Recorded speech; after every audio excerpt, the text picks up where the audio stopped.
To be perfectly honest, it was probably really the brainchild of Ernie Hunter, who was really a born marketer, I guess, and you know, the concept of being able to sell the province and sell the good wines here was born with Ernie's idea, really. Ernie had a huge role in the start-up of the Marlborough Wine Festival, as it was then. He was a very ebullient Irishman. He liked organising parties and get-togethers, and with a group of people decided that if we were going to get Marlborough known as a wine district, even within New Zealand, that we had to have an event. It was Malcolm Aitken who said, hey look, we need to do something special. Why don't we have a wine festival? Now, some people like Ernie Hunter had been talking about wine festivals, and it just came together. We went to the buses, and the buses went to the wineries, and the wineries at the time, there was only 5 of them. There was Montana, of course, and then there was Hunter's with Ernie Hunter, Te Wharewa with Alan Hogan, and there was Corbin's with Steve Carter, and there was our wonderful Daniel LeBrun with his big cave out there. They put buses on and we trucked people around the wineries, and they had entertainment there. I remember our very first one, I think at Montana, they had a Bavarian sort of kind of theme with a guy who played the, I think he played something like a piano accordion or something, and having people singing Bavarian beer songs at a wine festival. So that went well into the night. It was an amazing party. So we thought after that we'd better get some more sense into the organisation. So rather than each of the companies doing their own, we suggested that we got together and we had it all on one site.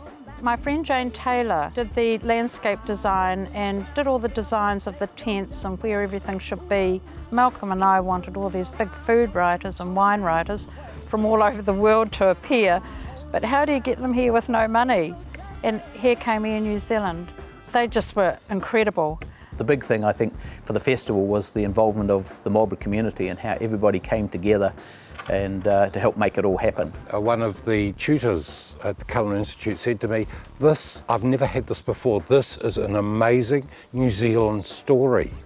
And I think that's what the festival's helped us to do, to understand the depth of talent of our food, not us as people, but the foods we produce. And I think we have a wonderful future based on that. To have something like the festival, which drew thousands of people down to the region and showed them what we could do. They could visit the wineries, you know, they had a great time, went back, told all their friends, then looked for the wines. I mean, it just was of immense value. Well, to me, the festival has put Marlborough well and truly on the map. We are the Sauvignon Blanc capital of the world, and whenever you say you come from Marlborough, people immediately associate the wines with it.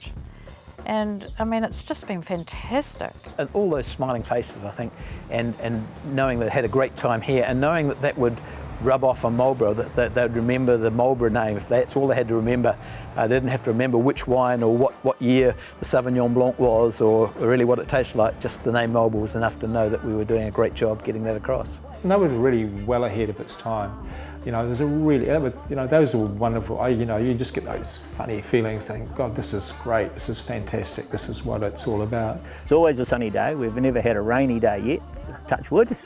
And the music's great, the crowd is fantastic. I don't know, it's just Marlborough. Fantastic, yeah.